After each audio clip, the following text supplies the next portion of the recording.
Hello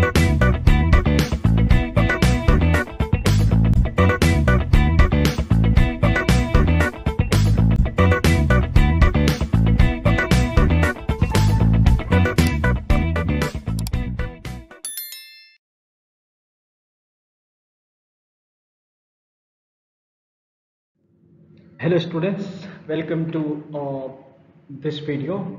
In this video we are going to study about thermal contact resistance when a heat transfer taking place or conduction mode of heat transfer taking place in a composite wall. The concept of thermal contact resistance is very important in this aspect. So we are going to discuss in detail what you mean by thermal contact resistance and what are the various parameters affects this thermal contact resistance and how to control or how to avoid this thermal contact resistance. Okay. So thermal contact resistance means consider a one-dimensional heat flow through a composite medium consisting of two layers, to say solid 1 and solid 2. So you can able to see that the heat transfer Q is transferring along x direction. Okay, so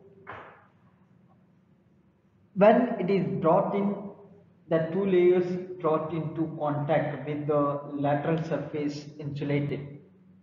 When there is a lateral surface is insulated, the temperature profile through the solid experiences a sudden drop across the interface of two materials, two materials or two solids, solid 1 and solid 2. Here a sudden drop across the interface. Okay, so this temperature drop across the interface is the result of thermal contact resistance. Okay, is the result of thermal contact resistance that you can able to see in a temperature profile graph. So the heat is transferring from T1 to T2 in between through a solid through a wall, composite wall, which is made up of solid 1 and solid 2. Now when the temperature is decreasing from T1 to T2, the interface temperature here, when between the solid 1 and solid 2, there is a sudden drop of temperature from Tc1 to Tc2. Tc1 is nothing but thermal contact 1, or temperature at contact 1, temperature at contact 2. Here the outside surface temperature of solid 1 is Tc1, and the outside surface of temperature of solid 2 is Tc2. Okay, then there is a sudden drop of temperature. Okay, so this drop in temperature across the interface is the result of thermal contact resistance. Okay, so the direct contact between the solid surface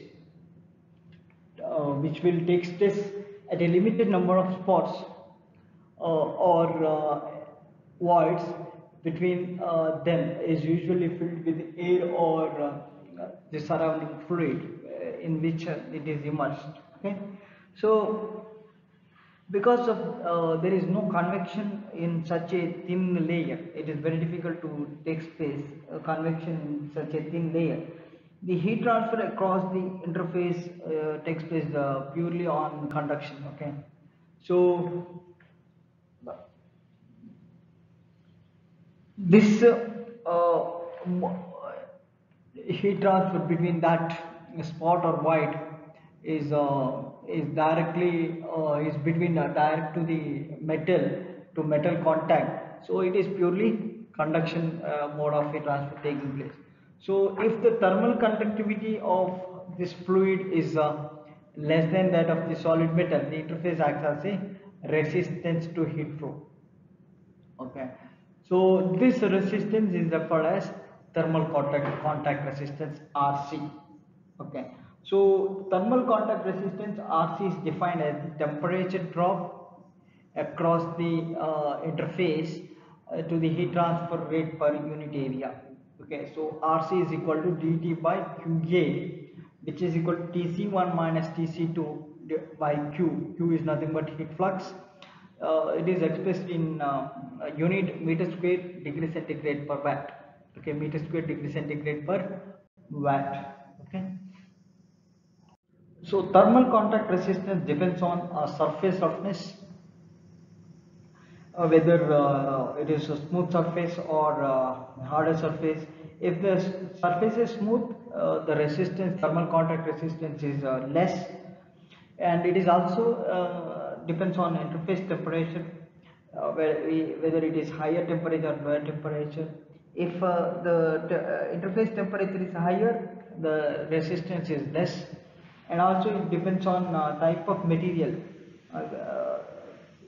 If material like softer or harder, okay, if material is softer, the lesser the resistance, and interface pressure, if higher the pressure, the thermal contact resistance is lesser, and thermal contact resistance may be reduced greatly by making the contact surfaces very smooth, inserting a layer of conducting grease such as silicon based thermal grease at the interface, and then inserting a thin foil made up of soft material such as lead tin between the interface, and filling the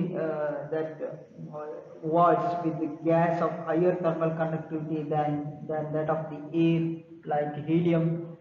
Or in case of permanent joints, it can be reduced by using epoxy or soft solder rich in lead. Okay, these are the various methods. By adopting this, we can reduce thermal contact resistance.